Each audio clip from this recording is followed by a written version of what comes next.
Shandy Willis with Messedupanime, and I'm here with the famous Todd Haberkorn. Ah, there we go, yeah. Hello. Great to meet you. Nice to meet you. So we just wanted to do a brief interview, and first, how did you get into voice acting? Because I know it can be a very competitive field to break into. Yeah, it's funny. It was just a non-adventurous, audition that I got. So I did that and went in and did the audition. They didn't hate me and kept me around, and I've been there ever since. Now, what work was that on?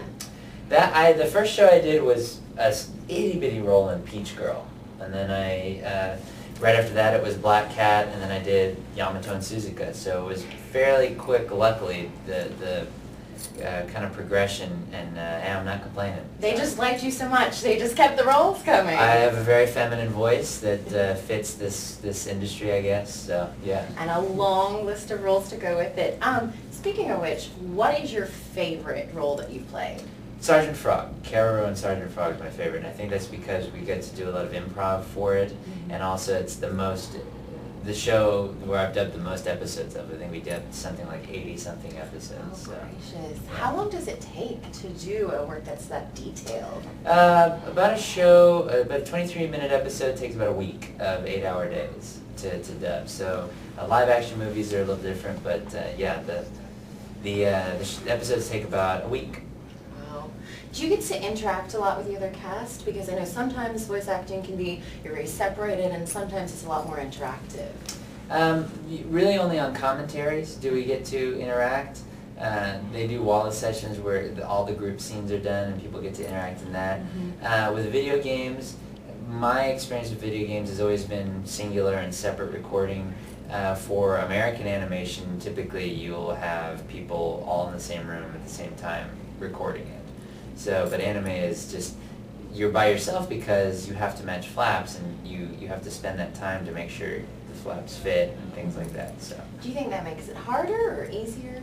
Oh, anime is the hardest form of dubbing, the hardest form of voice work, period. But it's funny is because the West Coast doesn't really put it in a good light for some reason, but it's the hardest to do.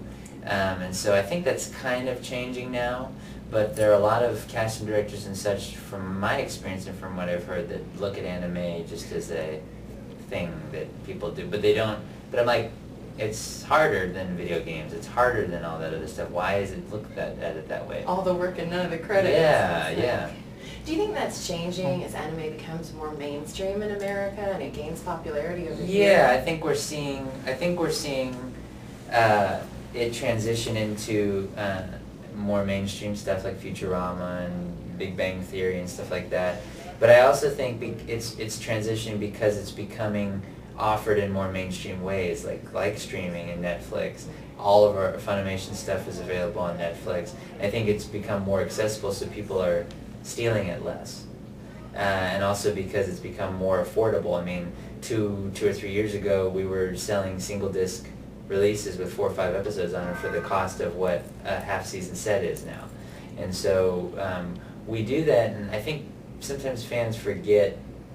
They have short memory, so they forget that that's what it used to be like. Because I can hear complaints now about how much anime costs now, but just think, a couple years ago, it was more expensive. So it still costs the same to produce it. So we're giving fans what they want. I think they just have to kind of meet us halfway and get it and pre-order. Like, for example, Fairy Tale coming out in November. People may want to make the mistake, not a mistake, but now, make is that your most recent work? No, but it's the one I just finished. It's the one that's the most recent to be released. It'll be, that month we have Hetalia seasons 3 and 4, the movie, Chaos Head, and Fairy Tale coming out. So that's a big wow. And so with that, fans may want to make the choice to wait for the full season set or the save edition. But the problem is that when they wait, what that tells the company is that, oh, nobody's buying it, so we shouldn't get any more of it. Instead of buying it, supporting it, and that tells us, wow, it's selling, so let's go get more of it. So people wonder, especially for these longer episode shows, they're really in danger of not getting completed because people wait. So my biggest suggestion would be go out and get these shows, get them, and then show us that you like it, and then we'll keep dubbing it. So. Now, I was looking at your website earlier. What is Team Haberkorn all about? Team Haberkorn is a fan club site. It's one of the only paid anime fan sites, and the reason that it's paid, and I feel confident in doing that, is because the money goes right back into the fan club. So it goes into the merchandising of the items. It goes into the running of the website to try to begin compensating the people working on it. It doesn't go to me. So. And it goes to supporting this no-kill animal shelter that we support. Where's that? In Louisiana, the Acadiana Humane Society. We support them with a portion of our memberships. And they're a really wonderful animal shelter. And it's kind of misleading to say shelter because you think of a building with kennels and cages. But it's not that at all. They keep them in their personal homes, these animals. Right. And take care of them, and anything that they don't get from donations they pay out of pocket for these animals to take care of them. For instance, when Cassandra Hodges died earlier this year, who was a voice actress in the community, they came up from Louisiana to Texas and took in all of her cats, just took them in. And so I want to support them, and so we do that through the fan site, but also there's the cost of the site for the year for a fan is actually quite when you think about how Xbox Live is, $50, $55, $60 a year, right. Where our fan site is $30 a year, that's 8 cents a day. That's less than 8 cents a day. You can't even get a tank of gas for $30. But and what comes with that? What you get is a shirt, is a Team Haberkorn shirt, which by itself is almost $30. Right. You get a lanyard, you get a membership card, you get a badge holder, you get an autographed card that I sat down and I autographed over 100 cards to send. You get a welcome card, you get access to the contest where you can win box sets. That's a lot of swag. You can win. You can win all this stuff. You can win custom ringtones. Mm-hmm. You get, and also there's another option that we have for fans if they want to sign up, is that they get to, because there are a lot of artists out there, so you can get.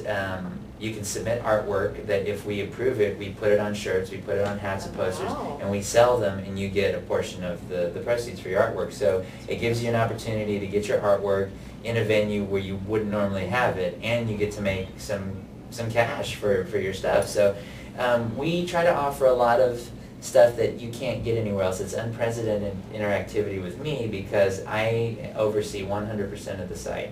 A lot of fan sites that has been my experience, the person in question is not really involved at all. Right.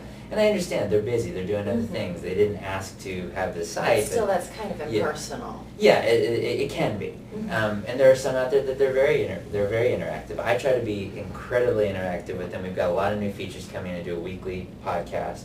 I have people, and I encourage them to write emails. I read them on the show. I interact on Twitter. I interact on Facebook with everybody. I mean, it's a full-time job. I mean, we're working on this fan site every day. I was in bed at 4:30 Tuesday night trying to finish the podcast. So, I mean, I'm working on it every day, every week, thinking about it. We have a lot of stuff coming up for fans. I mean, it's really... Do you think it's worth it? I mean, the feedback you've gotten, has it been really positive? It's been very positive. People have been very supportive. Some people are you get, the majority have been positive, and then you get the one or two that are like, it's a pay fan site, I wish it were free. Well, it's kind of new. It's definitely different. It is very different, and but again, it's like the cost, it's not like we buy the fan site for $1 and sell it for $30. It's like we're putting in, like I've put in thousands for the site. I've put, we're funding all of this, and we're just trying to keep it going, so that's why we asked for that fee. Makes sense. Yeah, and so we work on it all the time, around the clock. We've got a great core team that is really focused on it, and on top of their full-time jobs, they do all this. So I'm very lucky to have them involved. So what do you have coming up in the future? You mentioned November is going to be a big month, but what are you working on? Anything now, or do you have anything coming up? Well, in November, with Chaos Head, I'm the lead Chaos Head in Italia and Fairy Tale, so that's going to be a big month in November. Right. Rage, the video game, comes out Tuesday. I'm in that. I guess video game-wise, most recently was Super Street Fighter 4 Arcade Edition. We wrapped on the first webisode of my Green Eyed Clown sequel earlier this summer. And so we'll be getting that out. So there's a lot going on. There's just not a lot of time to do it. And as far as other projects go, a lot of stuff with Team Haberkorn. We have a really, I wanted to talk about it, but I don't want to spoil it just yet. But there's a really big holiday project that's going to be available for fans that I think it's going to support the Humane Society, and I think everyone's going to really like it. So.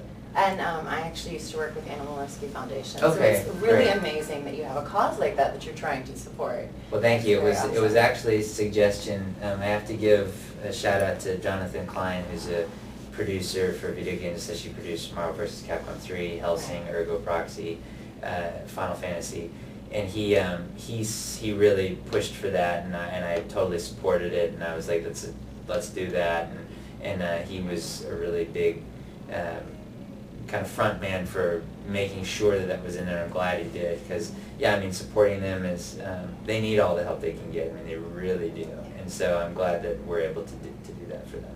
So one last question: what is the funnest cast that you've worked with?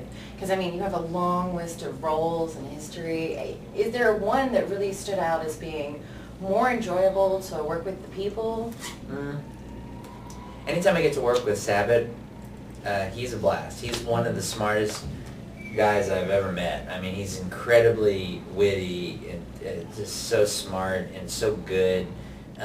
He's fantastic. Troy Baker's voice work is really incredible. Laura Bailey's voice work is amazing. Lucy Christian's amazing. Anytime I get to work with them, I'm just like, man, I hope I can hold my own here. I mean, they're really talented. Well, you seem to be doing just fine so far. I hope so. So. Yeah. Well, it was great meeting you, Todd. Nice to meet you. Thank and you. again, I'm Jandy Willis with Messedupanime, and we're coming to you from AWA, so keep watching, everybody.